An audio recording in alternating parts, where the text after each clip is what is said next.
Ta'tillik programmalarimiz boshlanib, maktab ichi qaynam tashqinliqqa cho'mdi.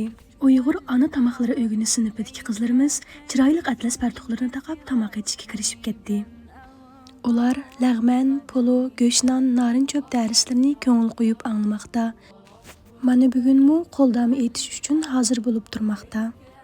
Ko'ydirma san'ati sinfimizdagi qizlarimiz bo'lsa, she'r, beyit, hikmatli so'zlar va eng go'zal naqshlarni ko'ydirish bilan birga qalb go'zalligining ifodalarini yaratmoqda. Mixtaxta sinfidagi o'quvchilarimiz yumran qo'llariga hech ikkilanmasdan mix va bolqalarni ilib, kasb o'rganish ishtiyoqining qiyinchiliklarini xushallik bilan qabul qilmoqda. Ter to'kmay turib natija qozonish mumkin bo'lsinmi?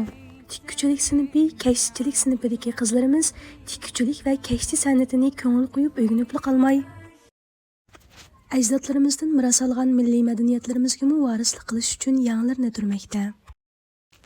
Qizlar bir millatning umidi va kelajagi.